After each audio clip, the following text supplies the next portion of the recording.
Bueno, vamos a hablar ahora de un proceso que se nos viene este año y que tiene una historia accidentada en el pasado. Nos referimos a los censos de población y vivienda. Recuerden ustedes el mejor censo de la historia, que terminó siendo un fiasco. Recuerden ustedes las dificultades además para desarrollar el censo en pandemia. Claro. La modalidad que ha tenido que venir cambiando de los censos, que solían ser un solo día y que este año nos va a tener ahí por mucho más tiempo preocupados o atentos a su desarrollo. Queremos justamente dilucidar dudas aquí con el director del Instituto Nacional de Estadística, el hombre del censo 2024, el economista Ricardo Vicuña, a quien tenemos en la línea. ¿Cómo está, director? Buenos días. Buen día. Buenos días, Paula. Buenos días, Mauricio.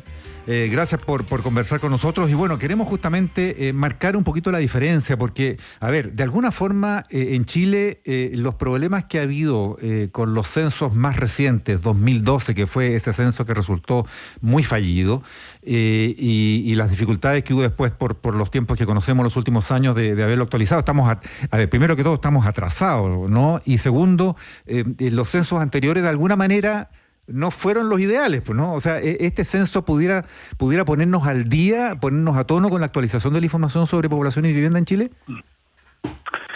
Sí, efectivamente, este censo ya nos va a poner al día para tener información completa de lo que debiera ser un censo, para tener información de los distintos temas que habitualmente se cubren. Nosotros solíamos hacer censos cada 10 años en las décadas marcadas en dos. Entonces teníamos información del 92, del 2002, 2012 y correspondía hacerlo ahora en 2022 y por las razones que todos sabemos se tuvo que postergar.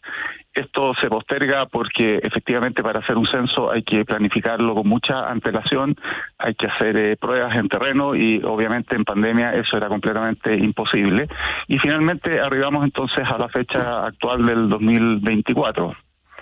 Eso de alguna forma el contexto. No, director, ya vamos a entrar en el detalle de los cambios de este censo 2024, pero uno de los principales cambios que lo tomo a la pasada de lo que mencionaba Mauricio es la extensión. Va a durar de marzo hasta junio. Esto tiene que ver también con este afán de normalización del proceso. ¿Cuál es el objetivo de que ahora dure meses y no dure un día? Sí, esta es una tendencia que se está aplicando en el mundo entero. Estos censos que se hacían en un día, censos de hecho, que básicamente se le preguntaba a la gente dónde pernoctó la noche anterior y se hacían básicamente con voluntarios, es algo bastante ya del pasado en términos de la tendencia internacional. Hoy día prácticamente todos los países están yendo este tipo de censos que se llaman censos en derecho, que se hacen en periodos más prolongados y que tiene muchas ventajas. Y déjeme explicarle un poco las razones. La metodología de un censo en derecho lo que apunta es a tener información de lo que son los residentes habituales del país. No tanto las personas que residieron, que pernoctaron en la vivienda la noche anterior. Que era muy circunstancial. Claro, es muy circunstancial, entonces no da realmente información de la verdadera población que reside en una determinada zona y que por lo tanto después requiere ser atendida con políticas públicas o inversiones privadas. En cambio, cuando se hacen censos en derecho, uno tiene información de la residencia habitual, donde lo que uno observa es la permanencia y la habitualidad de la residencia. Entonces eso también es una ventaja para efectos de política.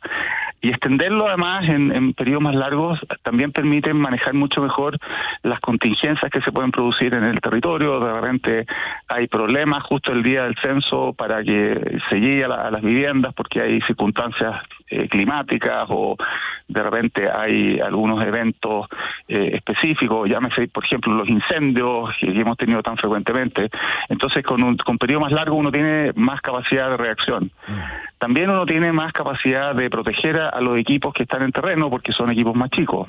Recordemos que con voluntarios tenemos aproximadamente en el país 600.000 personas en la calle en un día. Ahora con un periodo más largo tenemos un equipo mucho más reducido y tal vez lo más importante que a ese equipo reducido uno le puede facilitar tecnología. Entonces la tecnología va a ser el principal, creo yo, cambio que se va a empezar a observar, porque ahora los censistas van a visitar los hogares con un dispositivo móvil de captura, que es un celular inteligente, que va a permitir tener un cuestionario en línea, que va a permitir ingresar incluso las respuestas en línea. Ajá. Entonces, eso va a permitir también hacer mucho más eficiente el trabajo.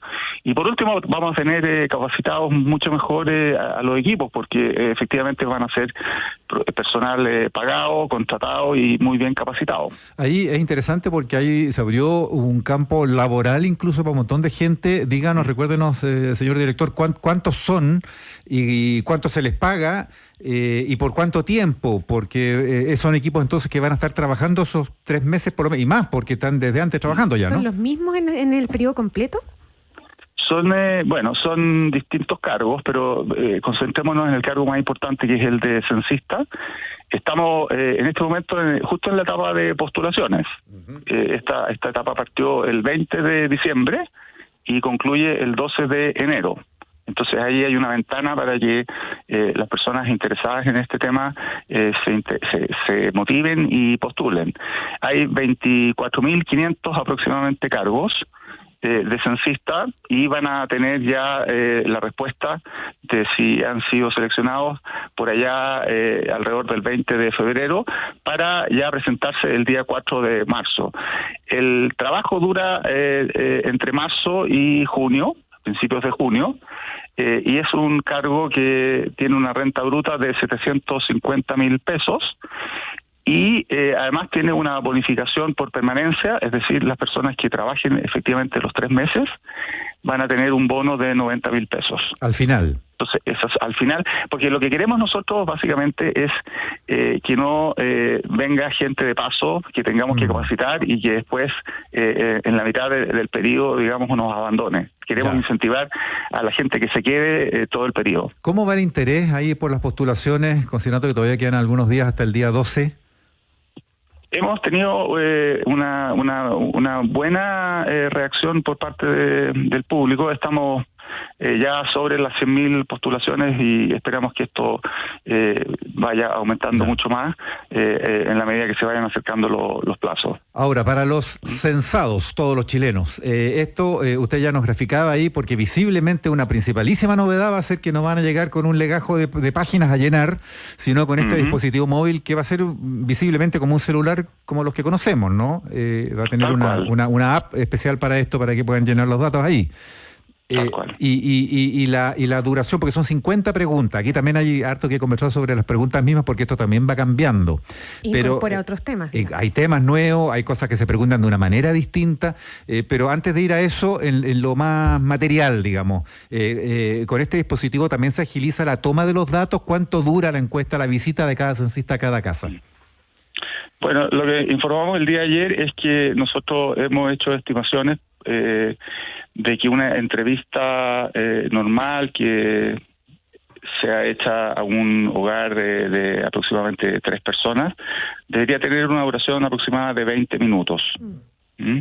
Va a depender mucho de las características de las personas, porque no todas las personas naturalmente contestan las 50 preguntas, pero en promedio deberían ser alrededor de 20 minutos. Director, ¿y ahí cómo va a ser la dinámica? ¿Va a ser dentro o fuera de la casa? Porque ahí hay un contexto que también es súper distinto a procesos anteriores, ¿no? Bueno, esto de la tecnología ya le da otra sensación, pero está el tema de la seguridad y de la inseguridad, y en la previa se ha hablado mucho de que tengo que creer que es un censista, de cómo va a estar identificado, de agresiones incluso a censista mirándolo desde el otro lado. Lo primero, ¿la encuesta es dentro o fuera de las viviendas? Bueno, nosotros estamos muy conscientes del tema de la desconfianza y de la inseguridad y hemos estado preparándonos para enfrentar este tema, este desafío que es cierto. Un principalísimo cambio va a ser el hecho de que la entrevista va a ser hecho a la entrada de las viviendas. Es decir, ya se acaba esta costumbre de recibir al censista al interior del hogar. Entonces eso ya da una señal de confianza tanto para el encuestador o encuestadora y el hogar que va a tener que entregar la información. Esto va a ser hecho a la entrada de los hogares. O sea, en la puerta el censista queda afuera. Claro, efectivamente, va a ser hecho a la entrada sin entrar al hogar. En segundo lugar, nosotros hemos sido súper categóricos en decir que el personal que va a estar haciendo este trabajo va a estar vistiendo una indumentaria muy característica que va a tener unos colores definidos que después vamos a dar a conocer, y va a aportar una credencial con su carnet de identidad y su respectivo código QR para que las personas puedan escanearlo. O sea, ingresar, los encuestados podamos escanear ese código QR y dar fe de esa credencial, digamos. Y ahí vamos a poder verificar efectivamente la identidad del censista o de la censista. Además estamos tomando precauciones para que, por ejemplo, cuando los censistas se aparezcan en los distintos territorios, se ha anunciado previamente por distintas redes ahí de los territorios. Hemos estado coordinando con las municipalidades, las juntas de vecinos, los grupos de WhatsApp, cosa que cuando realmente aparezcan los censistas, la gente baje un poquito la guardia y efectivamente esté más tranquila de que efectivamente es un trabajo que se está haciendo para el censo y no por otros motivos o con otros riesgos. Esas agresiones que hubo hace meses ya algunos precensistas, en este caso en particular en Valparaíso, que tuvieron el repudio del INE y todo, fueron casos que no estaban conectados entre sí. ¿Cuál es la previsión que ustedes tienen o cómo proyectan la actitud hacia los censistas durante marzo y junio? Bueno, nosotros justamente estamos iniciando esta campaña comunicacional y nuestro objetivo es que las personas se vayan educando y vayan conociendo el proceso y le vayan dando importancia y se vayan dando cuenta lo relevante que es entregar la información que se solicita. ¿Cree usted que los chilenos entendemos la importancia del censo, director? Usted hablaba en otras oportunidades de que tenemos 20 censos en el cuerpo, ¿no? Pero como país, digo. ¿Entendemos la importancia del censo? Yo tiendo a pensar que sí, aparte de algunos hechos puntuales que han ocurrido, yo pienso que en general los chilenos y las chilenas tomamos esto como con bastante épica. Nosotros calibramos y en el pasado ustedes se recuerda que la gente recibe al censista en la casa y le trata de dar alimentación. Y era incluso toda una fiesta. Entonces nuestra intención sería retomar esta idea de tener un proyecto que en definitiva va en beneficio de todos. Sí, pues. Esto no es para el gobierno de turno, esto es para tener mejor información de base y que después nos va a permitir hacer un seguimiento de políticas para los próximos 10 años, si hacemos censo cada 10 años. Claro, muchos recuerdan esas tradiciones de recibir al censista, ofrecerle tecito, pancito, desayuno, según la hora. 11. Y había toda una fiesta verdaderamente muchas veces en las casas y casi un orgullo de haber contestado el censo. Claro. Ya me censaron cuando fue las últimas veces. Sí. Director Vicuña, y ahí entramos al tema justamente de las materias que se indagan aquí, sobre las cuales se pregunta. Y hay cuestiones que son ya conocidas, siempre se pregunta por la vivienda, el tipo de vivienda, los materiales, habitaciones, equipamiento, miembros de la familia, edades, ya. Eso es típico, y en todas partes y en todos los censos. Pero hay preguntas nuevas aquí que tienen que ver, por ejemplo, con los temas de migración, de incluso de etnia, afrodescendencia, manejo de lenguas originarias, temas de género que se preguntan de manera bien más directa, ¿o no? U otras que se habían dejado de preguntar, que era el tema de la religión, por ejemplo. ¿Por qué? Sí. ¿A qué obedecen estos cambios? ¿Y qué arrojaron los censos anteriores cuando esas preguntas como esa última religión se eliminó? ¿Qué dejamos de saber y por qué se reincorpora, por ejemplo, esa? Sí, bueno, hay temas que van apareciendo en la medida que las sociedades evolucionan. Naturalmente, esto es parte de un proceso de levantamiento de demandas que tiene la sociedad, y este cuestionario finalmente es resultado de todo un proceso de consulta.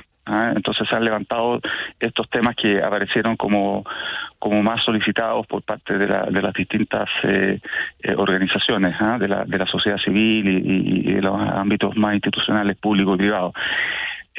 Hay temas, como usted dice, Mauricio, que se refieren a por ejemplo, temas de discapacidad, temas de afrodescendencia. Ahí hay un compromiso del Estado de Chile que reconoció el pueblo tribal afrodescendiente chileno en una ley del año 2019, sí, claro. Y que en la misma ley estableció el compromiso de que esta pregunta se incluyera en los futuros censos. Entonces, en ese caso está respondiendo un poco a ese objetivo. Después está el tema de la discapacidad, que es una pregunta nueva también, que resulta como parte de una demanda que existe por apoyar ciertas dificultades que tienen las personas en la vida diaria para realizar sus actividades, llámese, por ejemplo, dificultades para leer, incluso usando lentes, para escuchar, incluso usando audífonos, dificultades para hablar o comunicarse o entender, dificultades para concentrarse, para recordar, dificultades para movilizarse, caminar, subir escaleras, dificultades incluso de cuidados personales, por ejemplo, para poder lavarse o vestirse. Todas esas preguntas, en el fondo, después nos van a indicar necesidades de políticas para ir en apoyo de esos grupos. Y finalmente tenemos el tema del género, que responde también a una pregunta que ha sido incluida ya en muchos otros censos recientes en el mundo, y que también es parte de la batería de preguntas que se están haciendo ya a partir de los últimos años por parte de las propias encuestas en el INE. ¿Director? Entonces, como les digo, son todas preguntas que han salido de necesidades de que hemos ocultado en los distintos encuentros con la sociedad civil. Director, no nos queda nada de tiempo, pero tengo 2 preguntas de auditoras. Una es de Maritza, de Providencia, que dice que en el caso de vivir en un departamento, en un edificio, se puede hacer la encuesta en la conserjería, por ejemplo. Efectivamente, nosotros estamos pensando en esa facilidad. No sería para nada extraño que se usara esa modalidad. Ya. Y déjeme aprovechar esta pregunta también, porque efectivamente hay también una innovación que se me pasó por alto, que es súper importante.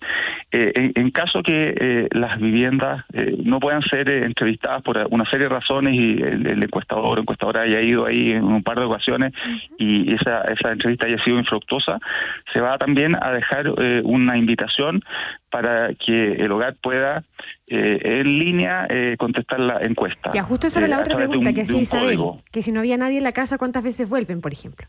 Claro. Ya. Entonces, eso va a depender un poco, pero en definitiva, si es que ese encuentro no se puede materializar, a pesar de que vamos a ir de lunes a domingo, de 9 de la mañana a 9 de la noche, en los distintos turnos que le vamos a dar a los censistas, si es que eso no se puede producir luego de una o más visitas, va a estar siempre esta posibilidad para que los hogares puedan responder en línea con este código que nosotros les vamos a entregar, individualizado para cada vivienda, y es intransferible, solamente se puede ocupar para la vivienda correspondiente, y a través de ese código se puede ingresar a una plataforma y se entregan los datos en línea. Es una opción de autocenso, entonces. Exacto. Ya. Claro, censo en línea, autocenso, es básicamente un sinónimo. Ricardo Vicuña, director nacional del Instituto Nacional de Estadísticas, INE, gracias por darnos este anticipo de este proceso que se viene entre marzo y junio. Recuerden, seguramente habrá motivo para volver a conversar cuando estemos ya más cerca de esa fecha. Totalmente. Así que muchas gracias. Gracias, director. Buen día.